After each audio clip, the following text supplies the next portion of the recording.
Last week we were talking about the offense and whether it improved or not. Today we're going to talk about the defense and we're going to determine if the defense improved or not. We're going to start off with the front seven, and I decided to divide up the front seven into three different groups: interior defensive line, edge rushers, and linebackers, like pure linebackers. So let's start off with the interior defensive line. Now, of course, we did lose Christian Covington, who, seems to be a fan favorite. I mean, he's a likable guy, so, I can see why he's a fan favorite. But when it came to actually play on the field, the guy was kind of inconsistent, in my opinion. But, however, I do think Christian Covington was our most consistent pass rushing interior defensive lineman. If you didn't, obviously don't count Watt, because Watt last year was used as an edge rusher about 98% of his snaps. So, yeah, I do think losing Covington hurts.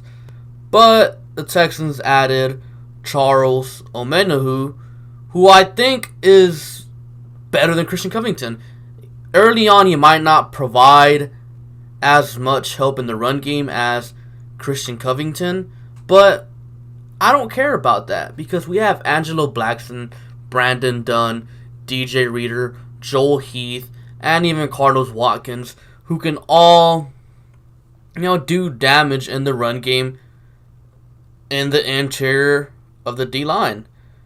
We needed someone that can rush the passer from the inside, and that someone is Charles Omenihu. And Charles is the reason why I believe that the Texans' interior defensive line is improved.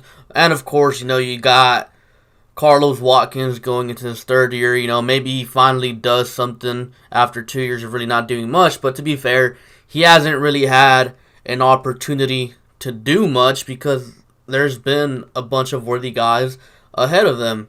And coaching-wise, our D-line is one of the positions where I'm really comfortable at. I think our D-line coach is really, really good. And the track record speaks for itself.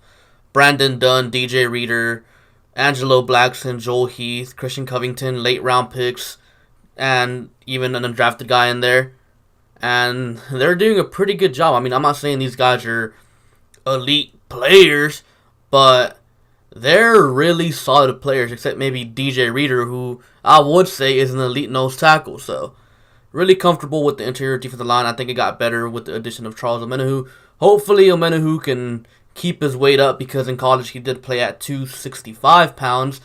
And in the NFL, playing at 265 in the interior ain't really that good. Hopefully, he can stay at 280, which is the weight he brought himself up to for the combine and all that stuff. So hopefully he stays up there and maybe even gains 5-10 more pounds, so he'd really be able to handle double teams and all that stuff. And I think he'll really benefit from the coaching here on the D-line, and he'll really be able to make an impact in passing downs this season. Now, edge rusher. Man, I'm pretty sure you guys heard, I think it was last Friday, the Texans, 90-man roster, signings came out for the undrafted free agents, and something interesting that was there was Duke Ejiofor being placed on the reserved injured list. Duke Ejiofor tore his Achilles, and he will miss the entire season. And that hurts. That really hurts the Texans, because now you have Clowney, Watt, and Merciless being your edge rushers. After that, you do have Brennan Scarlett, but Brennan Scarlett is more of an edge setter, not much of an edge rusher. He can stop the run, but he can't really pass rush. And in the NFL, the more pass rushers you got, the better. And losing Ejiofor, a young guy who really showed some promise last season, that hurts the Texans, man. I understand he was a backup, but anytime you lose an edge rusher that showed a lot of potential, a young guy, like Ejiofor, it's gonna hurt, especially when you did not bring anyone in to replace him as of now, and I don't think you're gonna be able to find anyone out there right now that can be, as good as Ejiofor, because all the good edge rushers are pretty much gone right now. So it's just unfortunate timing. I mean, it's not Brian Gaines or O'Brien's fault that they didn't have anyone there to replace Ejiofor, because they really weren't expecting him to get hurt. I mean, technically you do have Charles Omenihu, but I think Charles Omenihu's better as an interior defensive lineman. Even though he can technically be an edge rusher, I think he's better suited to be on the inside. So I do think going into the season, the edge rusher position is worse than last year. So that kind of sucks.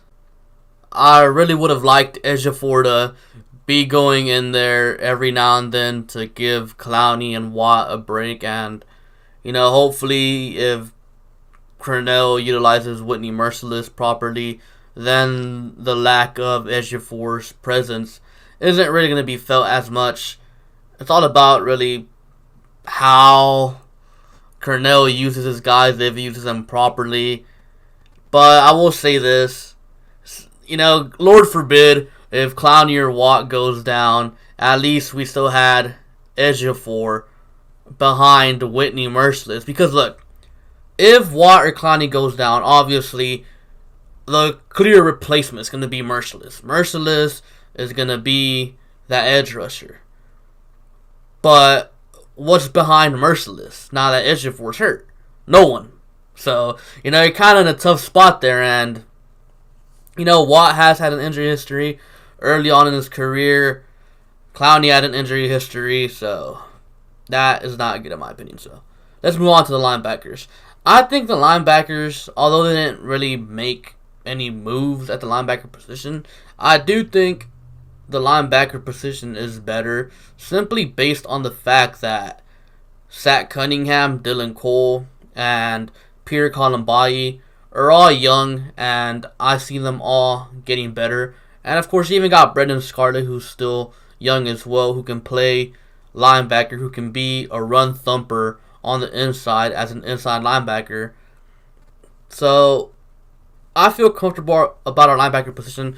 Last year, Zach Cunningham started off a little bit slow. Hopefully this year, he starts off strong and picks up where he left off last year. So I feel really comfortable with our linebacker position. Feel comfortable with the depth. And I think it's an improved position just based on experience. But they didn't really change much at the linebacker position because I really don't think they needed to. So let's move on to the corners. Now, right off the bat, I'm going to say this. The corner position is improved. Anyone who says otherwise, I don't know what you're thinking, but you are wrong. Now, I'm not saying we're going to go from being, the worst corner group in the NFL to being top 10. I'm not saying that. No, because there's some question marks still. But I am saying that comparing this corner group going into the season, if you do not feel better about it than it was last year for the most part, like during the season, then damn, you tripping, man. Because even though I hated the Roby signing, Bradley Roby as the corner is better than Kareem Jackson as a corner. Because Kareem Jackson in coverage as a corner, yikes. I mean, you already know this story. He was struggling to turn his head. He was like 2-3 steps behind. Roby is better. Obviously, there ain't no corner in the NFL better than Kareem Jackson. Or maybe any DB in the NFL better than Kareem Jackson when it comes to run support. So obviously, you're going to lose some there. But coverage-wise, even though I don't like Roby, I will admit, Roby is a better corner than Kareem Jackson. And then Lonnie Johnson. Drafted him in the second round. Are you really going to sit here and tell me Sharice Wright is better than Lonnie Johnson. Come on now. No, he's not. Sharice Wright is one of the worst corners to have ever stepped foot on a football field. I mean, hit him with a little double move and that's it. Sharice Wright was terrible. Lonnie Johnson, he's raw. He needs some work, yes, I will admit. I'm not that big a fan of Lonnie Johnson because I think there was better corners on the board. And I do think Lonnie Johnson needs a lot of help. But I think with Jonathan Joseph being there, Jonathan Joseph is a technician. He wins by technique. I think Jonathan Joseph is the perfect mentor for Lonnie Johnson. So, Lonnie Johnson's an upgrade over Sharice Wright. And then he had Tyrann Mathieu playing nickel corner due to injuries. And he didn't really do a good job there. So, then the Texans drafted Xavier Crawford, who I'm really high on. Yes, he doesn't provide much in run support. He's not a good run stopper at all, actually. But he's really sticky in coverage, in man coverage. So, if Crawford can come in here, compete for the nickel corner spot, I think it's great. I think it's really good. I think our corners, starting corners, are a little bit better than last year. But I think what's important is, what a lot of people are forgetting is, our corners last year took a hit. Kevin Johnson, week 1, was our starting corner, like it or not, last year. He got hurt. Aaron Colvin, our starting nickel corner last year, he got hurt. We brought in Kayvon Webster last year to fill those corner spots, and he got hurt. Kareem Jackson had to be brought down because Sharice Wright, the other guy that we brought in, sucked. So, we were pretty much dealing with a bad corner group last year and injuries. So, pretty much, corner group is going to be healthier. It's going to be younger, faster, stronger, and honestly, just better. There is one concern, though, about the corner group, and that's Jonathan Joseph. Will Jonathan Joseph continue to regress, or is he going to stop regressing right there, because last year, Jonathan Joseph, he did okay versus certain receivers, but once it came to stopping, the T.Y. Hiltons and Alshon Jeffries and those type of guys, then that's when he struggled, when he had to go against actual good number 1 receivers. That's when he struggled. I think Jonathan Joseph can be fine if he takes on number 2 receivers instead of number 1 receivers. So, there is that. Let's see how J. Joe does moving forward. Obviously, you have Aaron Colvin being healthy, so that's going to play a part too. Last year, he was doing a really good job, and I know it might be an unpopular opinion, but last year, Aaron Colvin was doing a good job until he got hurt. I think it was against the Giants, I believe is what it was. Maybe the Colts. One of those 2 games, I always forget, but he was doing a good job up until then.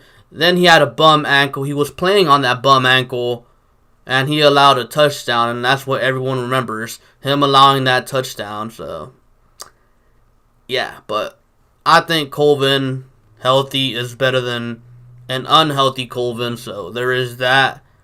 And then you have Breon Body Calhoun as well, who I do see him being our 3rd safety. He can also play nickel corner, and he does a really good job at playing nickel corner. So, overall, depth, our corner group is way better. Starting-wise, I do think it's better. Personally, I would have done a little bit more to further improve it, but I do like this corner group better than last year, and I do think it's improved. I'm not saying, again, it's going to go from 32 to top 7, but I could see it jumping from 32 to, 20. And anytime you can make an improvement like that, it's going to show on the field. Now let's move on to the safeties. Safeties got better. Justin Reed in year 2 is going to be better than the rookie Justin Reed. Tashawn Gibson is better than Tyrann Mathieu. Anyone who says otherwise is just going off of name alone. Let's be real here. Tyrann Mathieu, whenever we got him, Cardinals fans were telling us he's not good, he's not good, he's not good, he's not good. But Texans fans, and me included, we're like, no? What are you talking about? That's Tyrann Mathieu, the Honey Badger. Of course he's good. But then if you watched his gameplay last year, the guy is not good. Tyrann Mathieu is one of those players, you know how the saying goes, jack of all trades, master of none? That's Tyrann Mathieu. Tyrann Mathieu can play safety, he can play corner, he can play nickel corner, he can be a box safety, but he's really not good at any of them. Tashaun Gipson, he has his flaws. His one flaw is, you do not want Tashaun Gipson being a deep cover safety by himself, because he's not fast enough to cover the whole back end of the field by himself. But if he's back there chilling with Justin Reed, he'll be fine. Tashaun Gipson can cover tight ends, and you guys know last year, the Texans struggled covering tight ends. Tashaun Gipson is here to shut that shit down, and he's going to do a good job doing so. Now, where I do think we lost something in the safety group is Andre Howard retiring.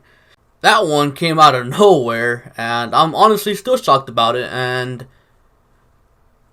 the thing about Andre Howard was, in certain situations, Andre Howard would be the deep cover safety by himself, because Andre Howard has the speed and the range to cover the whole back end of the field. And I think we're going to miss that. I think the only guy who can really do that on the Texans right now is Justin Reed. Justin Reed can really do it. Like, he does a good job doing so. Maybe Breon Body Calhoun can do that, but I don't think he'd do as good a job as Andre Howard did. So we did lose something there with Andre Howard retiring. But overall, it's a wash. Justin Reed's better than Justin Reed last year. Tashaun Gipson's better than Tyrann Mathieu. And then there's Jalil Adai, who is going to be our fourth safety. And this guy is just a box safety run stopper type of guy. You do not want him in coverage because he's not good in coverage. But I like him better as our fourth safety than whatever the hell we had out there last year. So, again, improving depth. So, this year I am way more comfortable about our secondary in general, honestly, than I was last year, especially at the end of last year, where you just knew we played a good quarterback. You knew things were going to go south real quick. So this year, I feel better about most of the defensive quarters, edge rusher being the only spot where I really have major concerns, but that's more due to injuries. But, like always, there is some bad things on this defense. And we're going to discuss those. Obviously, we already said the Ejiofor injury. And then we discussed this other thing too, Merciless. Last year, he was being played out of position, and the guy was a liability in coverage. Merciless should be an edge rusher, and that's it. Hopefully, Romeo Crennel plays him properly. If he's out there in coverage, the Texans will suffer because of it. And then, of course, Joseph's age. Is he going to keep declining? Is he slowly going to decline? Or is he just going to completely fall off the cliff? Because there's a chance that Jonathan Joseph can go from being, let's say, average to below average to being complete garbage. So there's that chance. So, hopefully that doesn't happen. Bradley Roby, like I said, he is an improvement over Kareem Jackson. But do not expect Bradley Roby to come in here and completely shut down T.Y. Hilton. Don't expect him to come in here and be a shutdown number one corner, because that's not what he is. Bradley Roby is just average. I'd say Bradley Roby is an average number two corner at that. Maybe what they're planning on doing with Roby and Joseph is having Joseph play on the slower, less athletic wide receivers, and have Roby play on the faster ones. So, like, for example, if we're playing the Colts, Roby will play on Hilton, and Joseph will play on Funches. I feel more comfortable about that, but I wouldn't expect Roby to shut anyone down. The guy is literally nothing special. So I still think the Texans need to keep working with the corners, and hopefully next year, they pick up someone in free agency or pick a corner in the first round. And then you got Lonnie Johnson. Lonnie Johnson. If you guys show up to my streams, you guys know. I'm not too big on Lonnie Johnson. I think Lonnie Johnson is really, really raw. So, if Lonnie Johnson is forced to start a game, things can go bad because he needs a lot of help. It's his footwork. He's not good in press man coverage. The guy can get beat. I do think he's better than Sharice Wright. He has more potential than Sharice Wright. Obviously, he has a way higher ceiling, but not too comfortable with the corner group. Is it better than last year? Absolutely. But is it where it should be? No. Like, can these guys shut down Andrew Luck? Absolutely not. They'll probably do a better job, or they will do a better job than last year's team. But, like, I can't say week in and week out, oh, our secondary's got this, I ain't worried, because there will be some times where Bradley Roby, Jonathan Joseph will be exposed because they're not that good. And don't get it wrong, I like our DB group way better than last year. But look at how bad it was last year. Do you really think it's possible to go from as bad as it was last year to really good? No. That would have been really hard to do. It would have taken like the perfect off season. Like maybe Greedy Williams fell to us in the second round and we picked him up there, and then I don't know, the Cardinals trade Pat Pete for us for a bag of Doritos and some bean dip or something. Like, it just wasn't going to get better that dramatically. Like, if people were expecting our corners to go from allowing 500 yards to Nick Foles' Eagles to allowing 200 yards to them, that ain't going to happen. So, just setting some realistic expectations for y'all as of right now, so you guys don't go into the season expecting the secondary to be dominant, because the secondary will not be dominant, but it will be better than last year's, though. Yeah. Anyways, that's all I have for you guys for today. Be sure to like, comment, and subscribe. Thank you for watching, and I'll catch you guys later. Peace.